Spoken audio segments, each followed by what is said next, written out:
Hi, hello, and welcome to class. Welcome to English language class. Good to have you again. Okay, so we are moving straight right into the class, and today we are going to be looking at what you can see on the board. We will be looking at prepositions and their proper uses, prepositions and their proper uses. But before we dive deep into the class, I would like that we go over what we did in the last class. All right, and we have been looking at grammatical patterns, and today marks the end, or we are going to be rounding off on grammatical patterns with our last topic today, that's prepositions and their proper uses. All right, so grammatical pattern, we've been able to look at um, basically stuff under lexis and structure, and we started with subject verb agreements. That was what we started with, subject verb agreement. Then we did tenses and their usage, tenses and their usage, and we were able to look at pronouns, pronouns antecedent agreement, and that was what we did in the last class. All right, pronouns antecedent agreement. So we're going to do a quick review on what we did on pronouns antecedent agreement. All right, we started by looking at what pronoun is, and I explained that pronouns, of course, like we are used to, are words that we can use to replace a noun, or words that we can use to refer to a noun.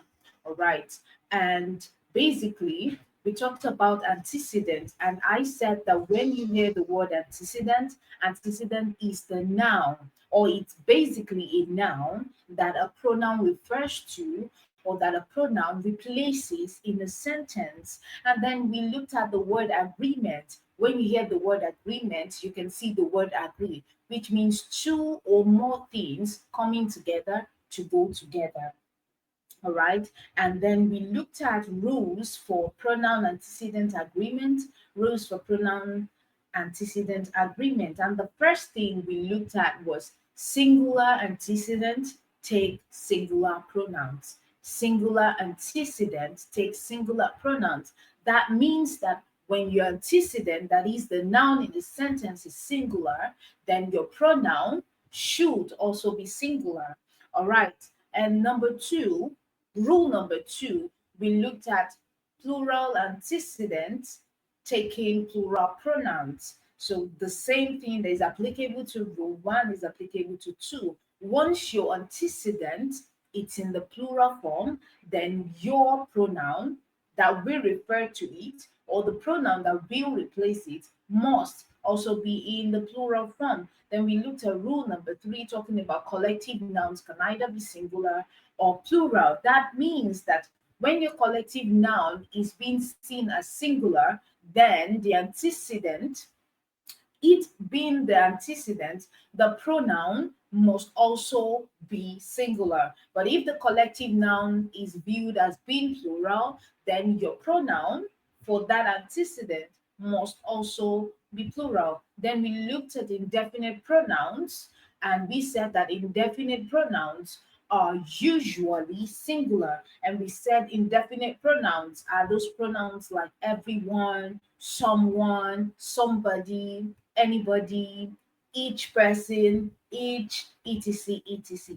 So they're usually singular, and wherever you see this, that means the pronoun that will refer to them must also be singular. Then we looked at rule number five, and we talked about compound subject joined by the conjunction and. Okay, when you have a compound subject and the subject is joined by the conjunction and, they must take the plural pronoun.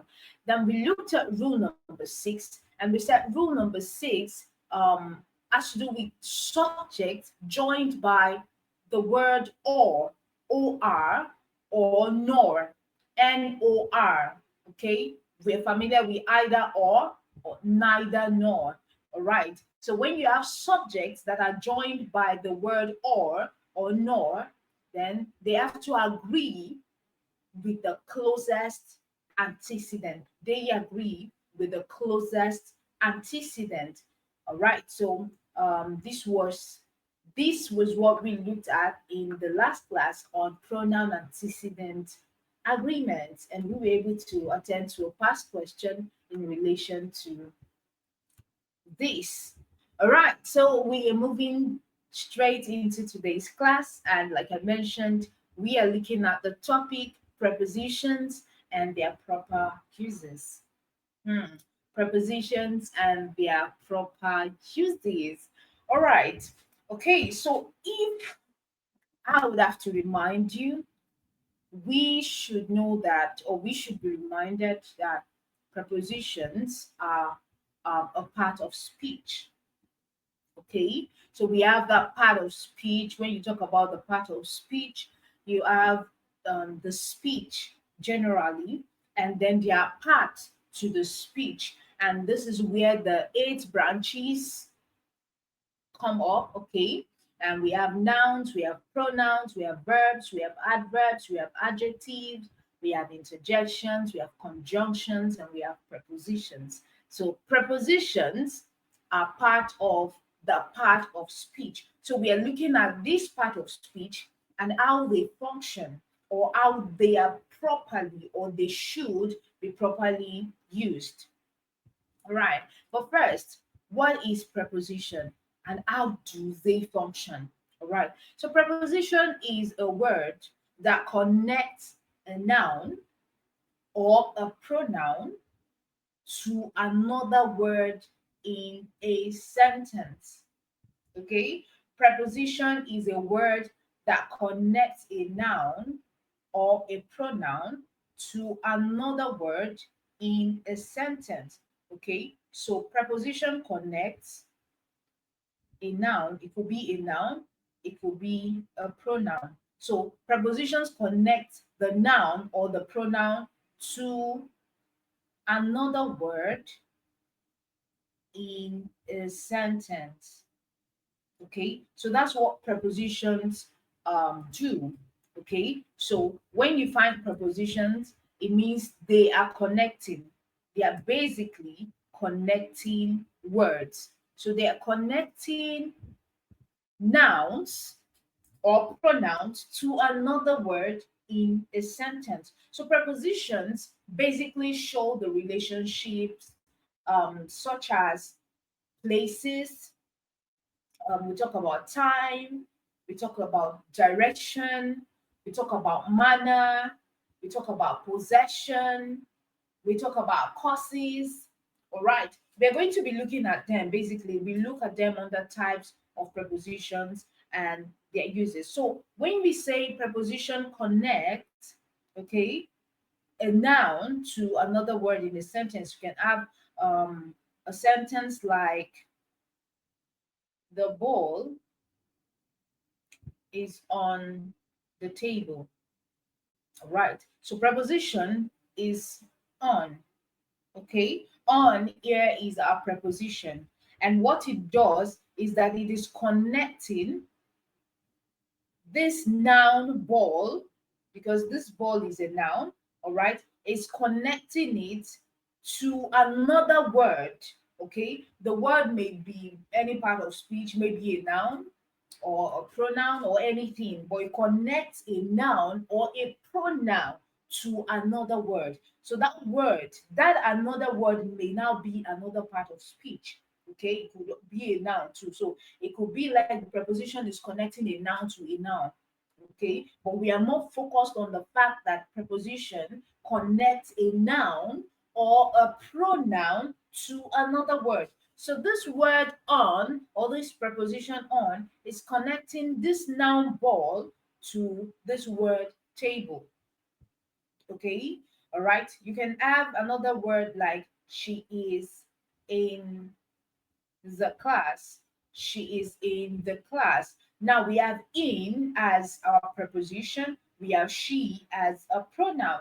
And the work of this preposition is to connect this pronoun she to the word class.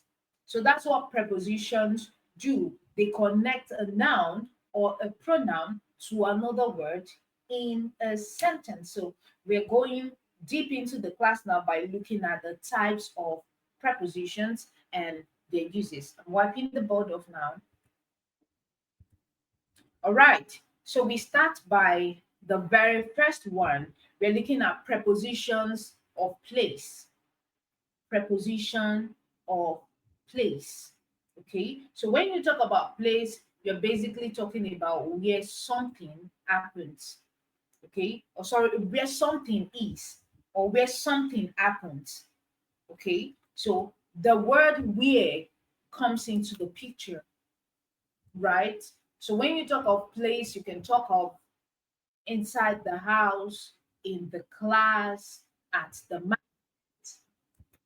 anywhere. All right. So when you talk of place, you're basically just talking about where things, okay? That word where comes into place. So we have the prepositions of place. And this is where we talk about where something is or where something happens. Okay, so when we talk about where something is or where something happens, these prepositions describe the location of something. So when you talk about place, it means you're basically talking about location. You're talking about location. And you use prepositions like at, in, on. All right. So for at, you can say at is used for a specific point or a specific location. A specific point or a specific location. There's some people that they kind of mixed up. You hear questions like, okay, which is the correct one? Do you say I'm at the place or I'm in the place? All right, both could be right depending on the context. So, preposition, we help you connect what is needed to be connected, and context will help you define what you mean better. All right. So when you say at, use at for a specific location. Use at for a specific location. Then you use in, all right, when something is inside an enclosed space. Okay, an enclosed space, where you can enter. All right. When you talk about an enclosed space, it means you're not talking about the open space. It's talking about where something can go in or where people can go in. That's what we mean by an enclosed space. So when you find something in an enclosed space, you use the preposition in. All right. Then you use the preposition on, okay, to signify or to indicate when something is on a surface. Okay, so you could have different kinds of surfaces. You can have a table. So you have the ball is on the table. It means that ball is on the surface of that item. All right, so that's a preposition of place. We have at, and it's used for a specific point or location. We're going to be looking at some examples now. Now, for at, you can say she is at the door. She is at the door. All right. Yes, someone is asking if you can ask questions. Of course. Please, you can drop your questions in the chat box. And if you're currently watching on YouTube, you can also drop your questions in the comment section and we are going to attend to them. Thank you. All right. So we have she's at the door. Okay. We have at as our preposition. Okay. Do not forget that the work of the preposition is to connect a noun or a pronoun. She here is a pronoun.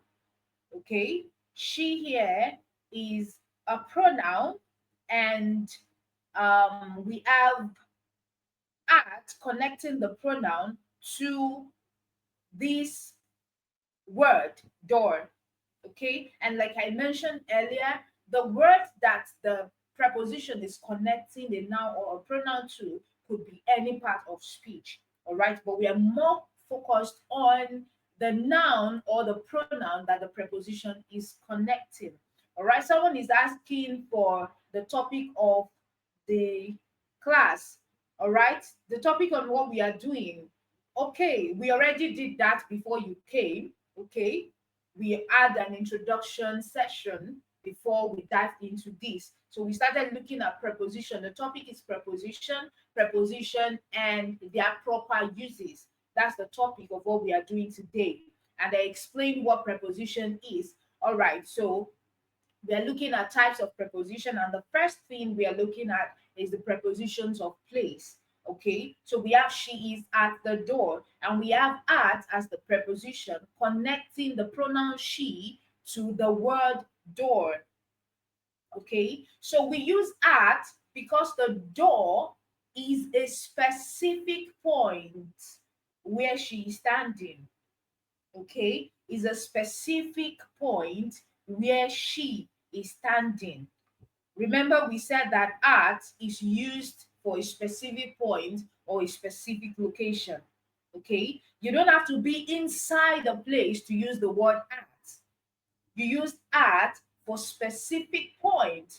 You could be standing at the door, you could be standing at a place. All right, so we look at the example for in. Okay, the example for in, and you can have an example like the keys are in my bag. The keys are in my bag. Now we have in as our preposition. In as our preposition. We have keys as our noun. And we have this preposition in connecting the noun keys to the word bag. And remember, we said that in is used when something is inside an enclosed space. So the bag is an enclosed space because it's not open. You would have to dip your hand into the bag before you can bring out the key. So it means the bag is an enclosed space, just like a classroom could be an enclosed space, just like a room could be an enclosed space, just like the house could be an enclosed space. So you have the keys are in my bag, and we have the preposition in connecting the noun's keys to the word my bag. All right. Then we look at an example for on. Okay. So we have the book. The book is on the table. The book is on the table. Now we have on as our preposition. We have book as our noun. And we have on connecting the word or the noun book to the word table. And remember, we said that on is used when something is on the surface. Okay, so and we all know that a table has a surface, or tables have surfaces, and that's why they are called table, because you can place something on them. So the book is on the table. So this is the prepositions for um, place. When you talk about preposition for place, this is what we are basically referring to. All right, we move to the next one quickly, and that's number two, um, the type of preposition. Then we are looking at prepositions of time. I'm wiping off the board now. Prepositions of time. Prepositions of time. Okay, if you're still with me and you can hear me clearly, kindly drop a thumbs up so I know you can hear me. All right. Yes, we have prepositions. Thank you. We have prepositions of time, and this refers to when something happens. The first one we looked at is prepositions of place, where something happens or where something is. Okay, so now preposition of time, we talk about when something happens, and these prepositions help specify when an event occurs. all right, when an event occurs. So you can have words like at, on, in, by. Okay, sometimes you can find a preposition that function in different capacities. For instance, we add the word at, we add the word in, we add the word on for prepositions of place, but the difference is in the context. The context will help you determine if the preposition is of time or of place. All right. So when we talk about prepositions of time, we talk about when something happens. And like I said, these prepositions help to specify when an event occurs. All right. So we use at for specific times, for specific times. Then we use on for specific days and dates. Specific days and dates. We use in for months, for years, and for longer periods. And we use by to indicate a deadline or latest time something can happen. So it basically means before or at a specific time. Examples will help you get this better. So we're going to be starting with examples for at, or maybe just an example for at because of our time. All right. So we have an example for at, and you can say um, we meet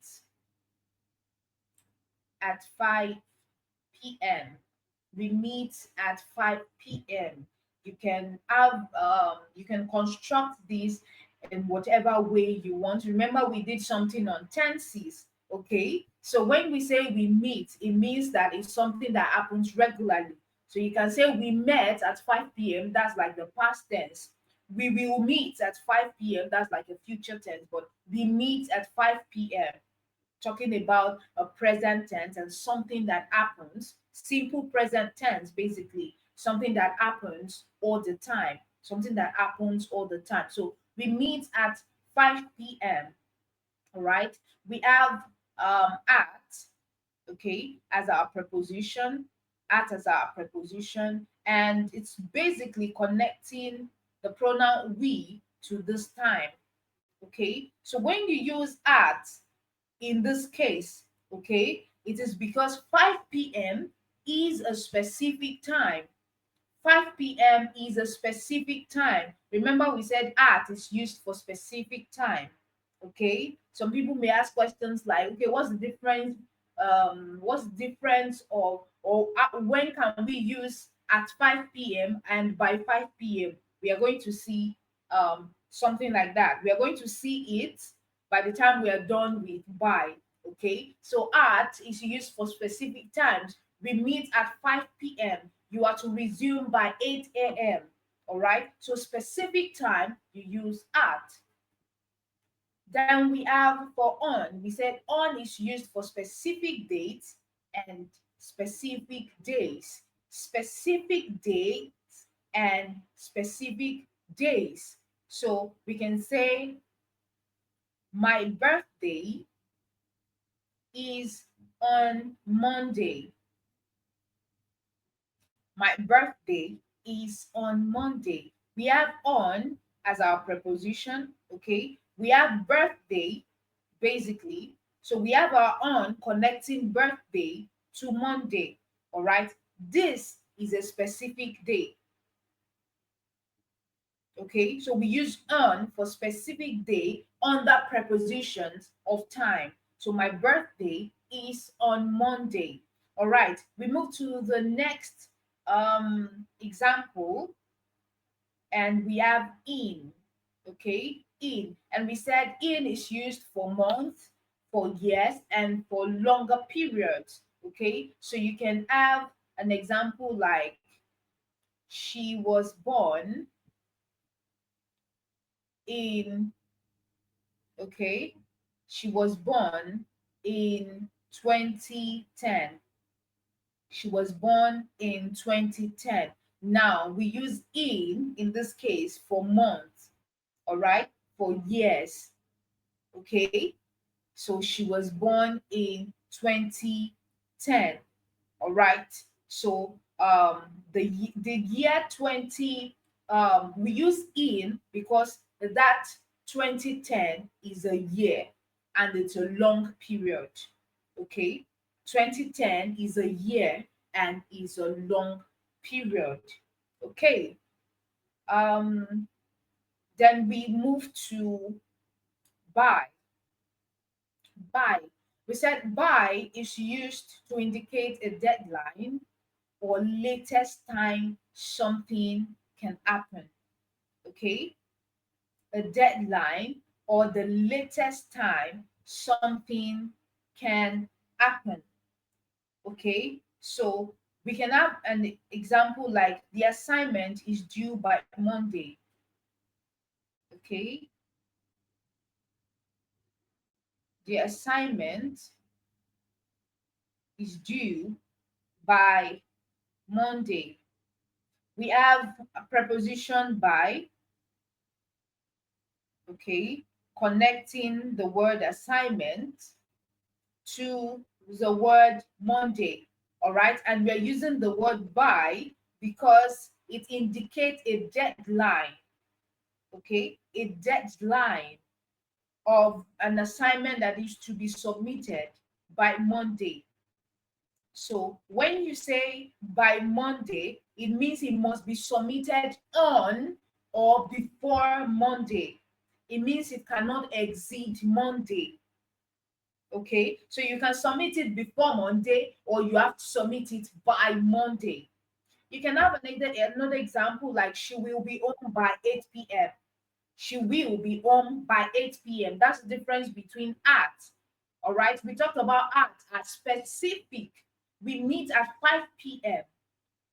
Okay, she will be home at 8 p.m. means that exactly 8 p.m. she's going to be home.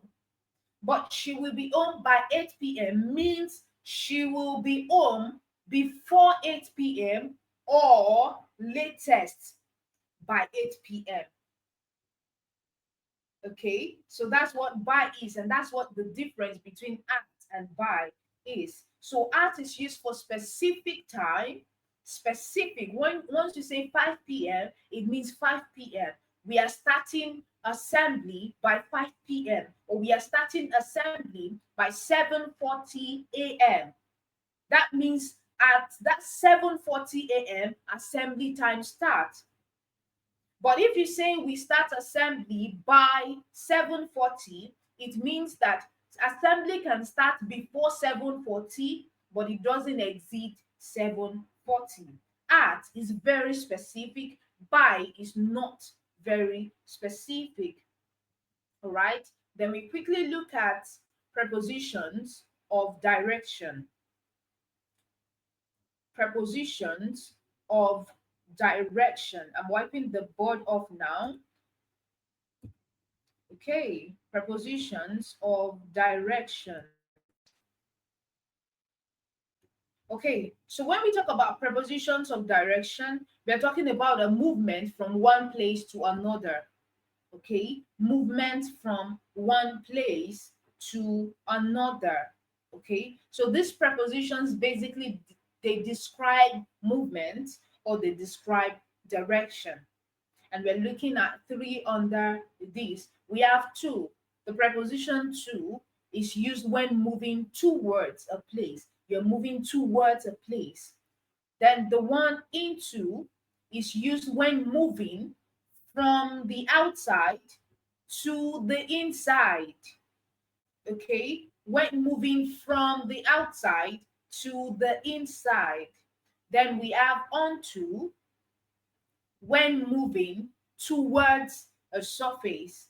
When moving towards a surface. All right, and we're going to be having examples. Our examples are very simple so that we understand this point better. All right, so we can have an example for two, and you can say, I am going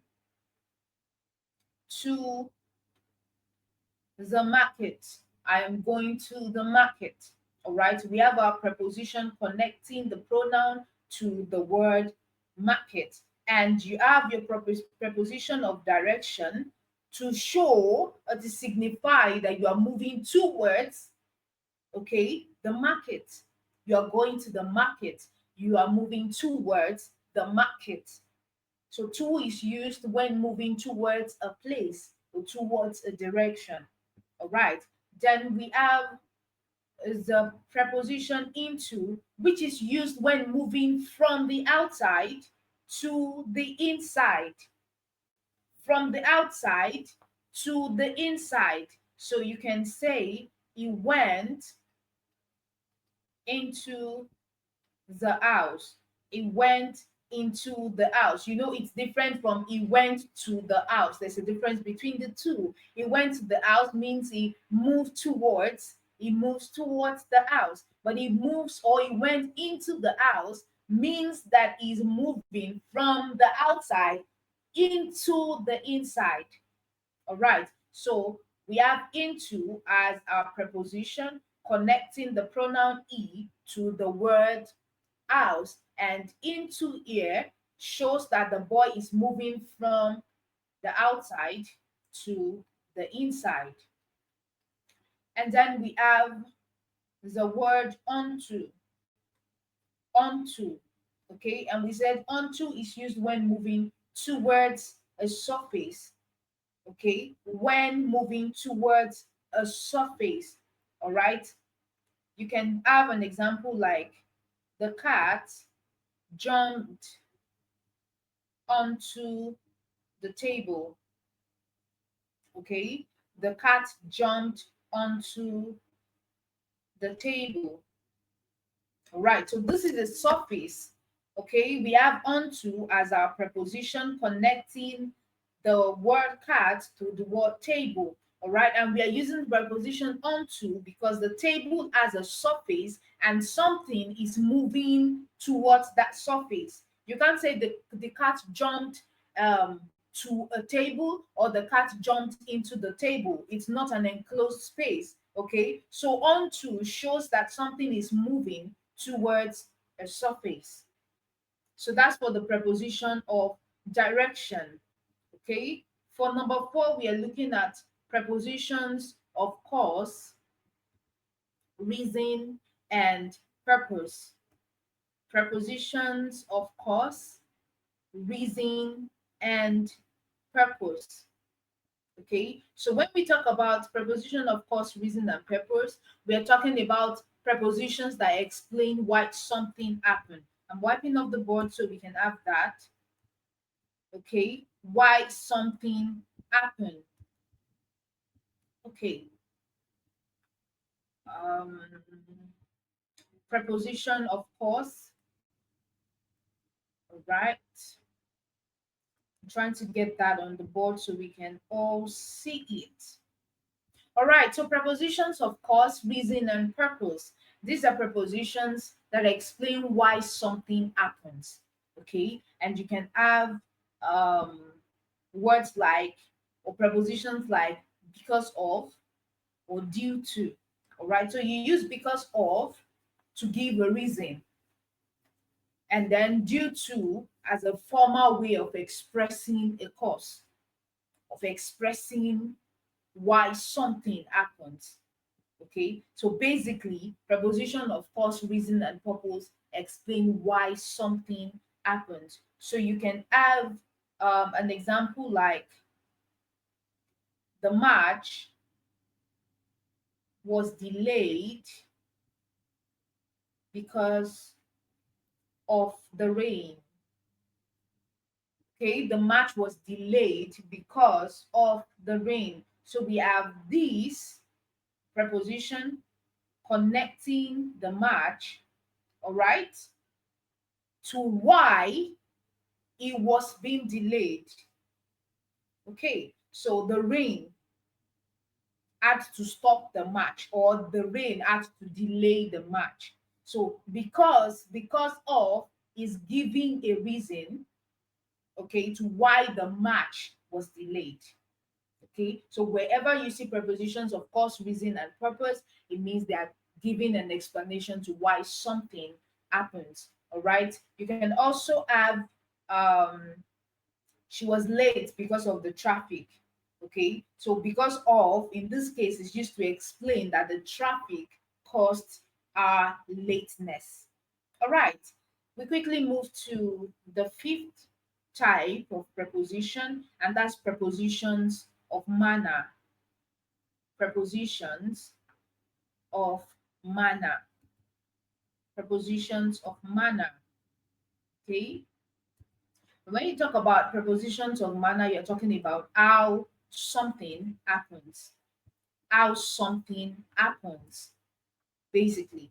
All right. So when you talk about how something happens, it means these prepositions describe, right? They describe the way or the method of which something happens. So you have two of them basically. You have by, and it is used for methods or means. Methods by which something is happening or something is supposed to happen, or the means by which something is happening, or by means of how something is going to happen.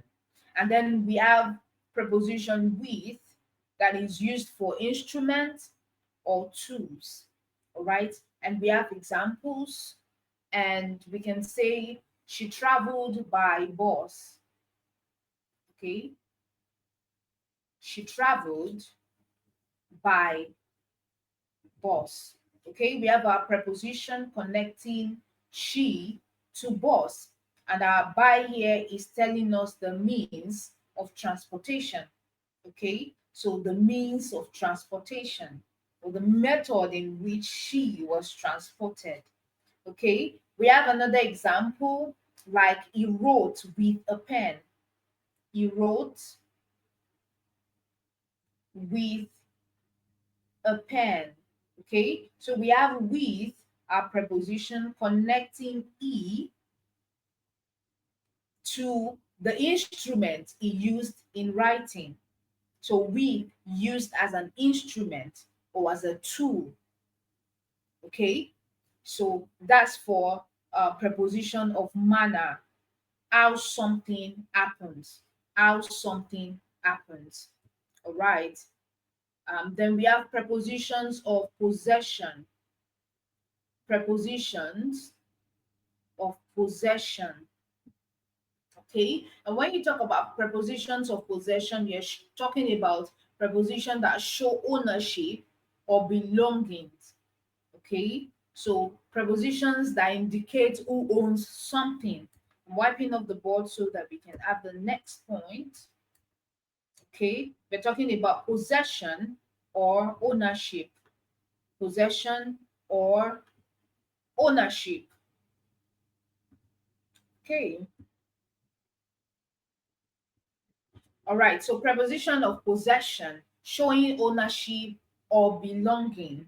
So these prepositions indicate who owns something. Okay, it indicates who owns something.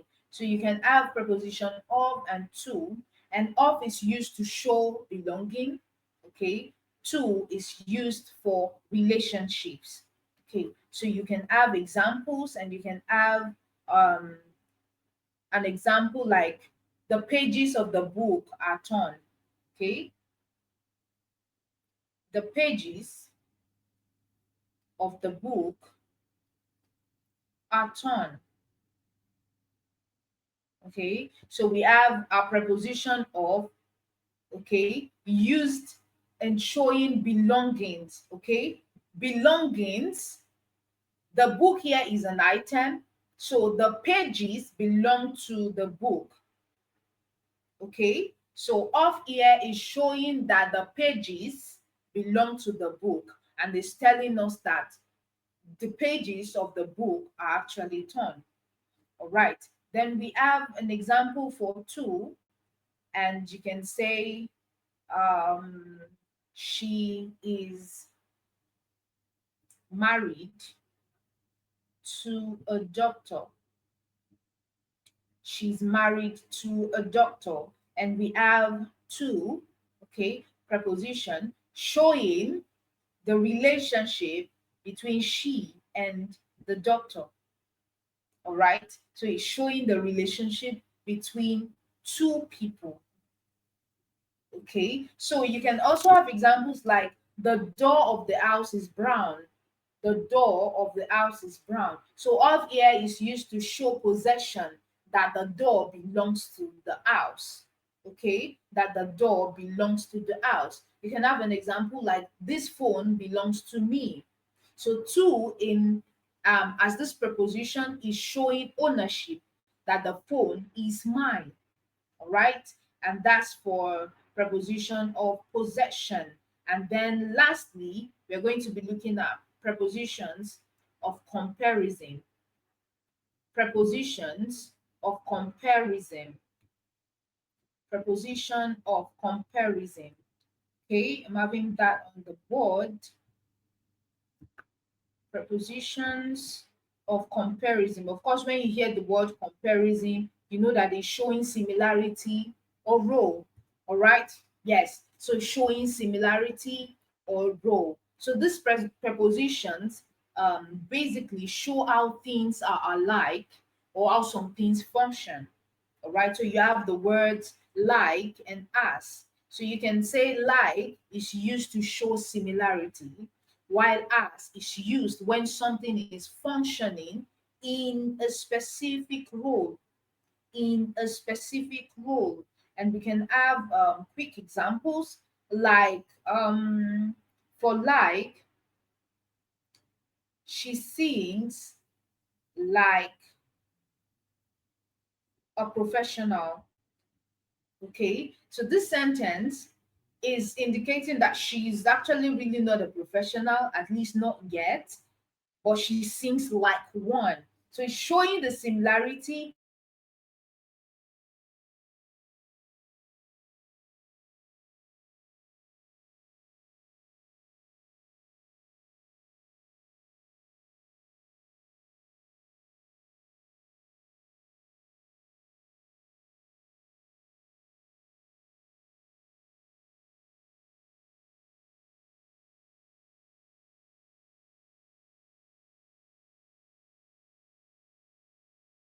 the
Sorry for the break in connection.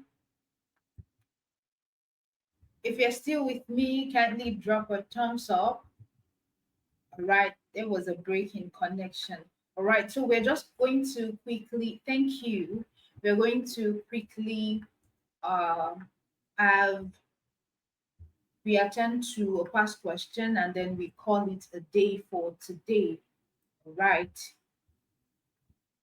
okay, so we have looked at today, we looked at prepositions and their proper uses.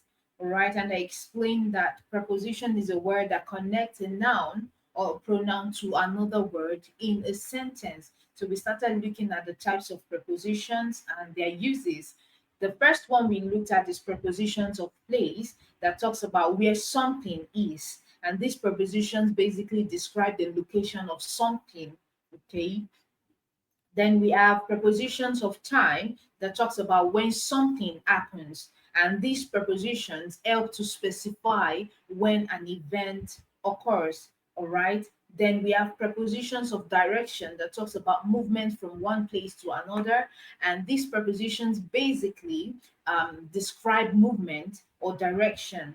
All right, we have prepositions of cause, of reason, and purpose, and these prepositions explain why something happens. All right, then for number five, we have prepositions of manner, that talks about how something happens. When you hear manner, how something happens. So these prepositions basically describe the way or method that something happens. All right, then we have prepositions of possession. Prepositions of possession, and when you hear the word possession, you're talking about the word belongings and ownership. All right, so these prepositions indicate who owns something. And then lastly, we looked at prepositions of comparison. Prepositions of comparison, I think that was where we had a break. All right, so and the preposition of comparison shows similarity or role. So prepositions that show how things are alike or how something function. So we use like to show similarity, and we use as to show when something is functioning in a specific role. And I gave the example of she sings like a professional. All right, so comparing she and a professional, so you are showing the similarity between the two. And then you have the word as, okay, which is used when something, or to show when something functions in a specific role. All right, so as here, you can use an example like he works as a teacher. He works as a teacher. So as here is used because it basically describes the person's role or the person's job as a teacher. All right, so that's what we have done today. We are going to quickly look at a past question from 2010, UTME 2010. All right, so I'm wiping up the board now. Okay, 2010.